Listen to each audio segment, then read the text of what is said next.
not you watch the news, you're sure to know about COVID-19, also known as the coronavirus, the reason we're out of school until May 4th and everything is shut down.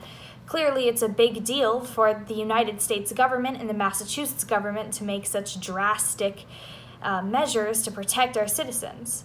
Well, doctors and nurses who are on the front lines of this disease, fighting it in hospitals, they're running out of respirators, ventilators, face masks, any protective gear that hospitals should have access to.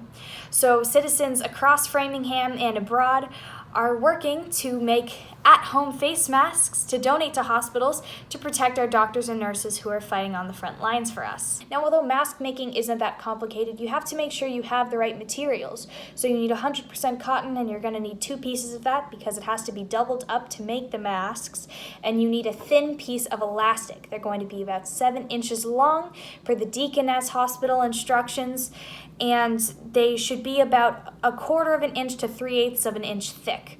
Now, I ran out of my thin elastic, so I only have 1/2 of an inch elastic, but this is way too thick, so I unfortunately have to cut this in half, which causes a bit of extra time, but definitely works. All right, so here we are at our cutting station. And so first I have to pin my fabrics together here. Normally these are ironed, but I'm lazy and didn't iron them. Many people have been mass producing these, doing, 20s, 30s, 40s, like at a time. So ironing is often a step that is skipped over. So pinned my fabric in place so it'll stay, and I have to measure it out. I have to make a 9 by 6 rectangle. That is per the Deaconess Hospital instructions, and since they are a hospital, they're kind of official, so I've been going by them. There, now we have a rectangle. I'm going to move this on the outside, and I'm going to put a pin in the middle so that when I cut this out, this will stay.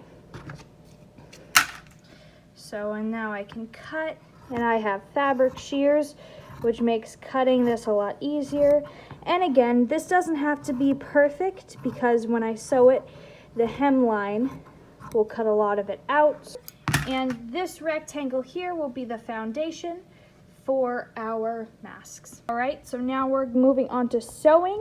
We're going to start on the long edge halfway through because we need to leave a little hole in there so we can flip it. You always want your wrong sides facing out, so when you flip it, the right sides are facing out. And you'll see how this works later. It makes sense, I swear. We'll go, and we'll go backwards. All right, and we'll flip this up, and we'll put in this little elastic piece right there. And then we'll do this.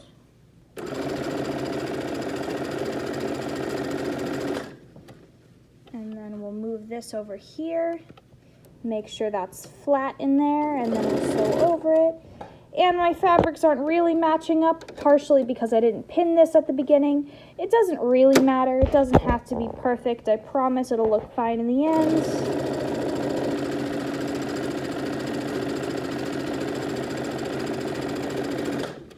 If I was just sewing one thing and I wanted it to be perfect, I would pin along the edges. I would pin all of my little changes and everything. But it doesn't have to be perfect, just so long as it functions.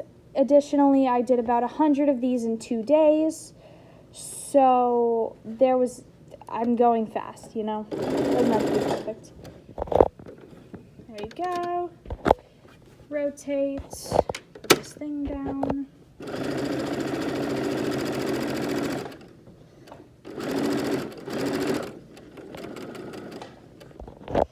Alright, rotate one more time, and then we won't sew all the way, we'll only sew to a certain bit. And then we'll backspace, and we will pull it out. And then we can take this pin out. and we will flip this.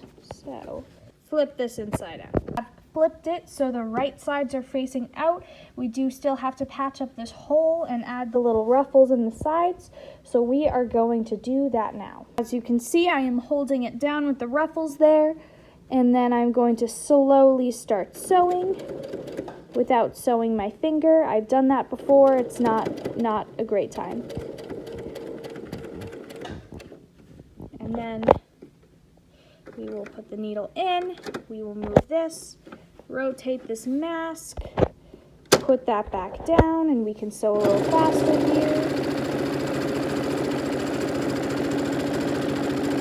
Alright, and then we're going to have to do my ruffles again. This is going to be hard one-handed because I'm holding a camera, but that's quite alright. Love social distancing, not having a camera person, but it's for everyone's safety, so that's what we're going to do. As you can see, I am filming from my house. So, keep sewing.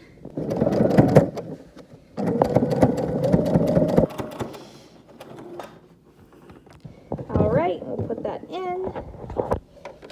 Pick that up. Rotate it. Put it back down.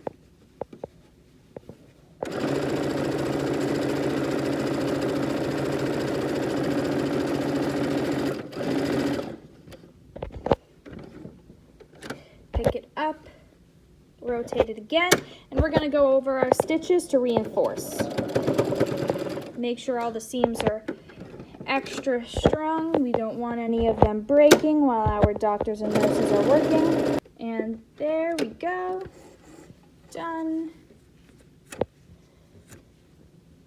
And now we have a mask.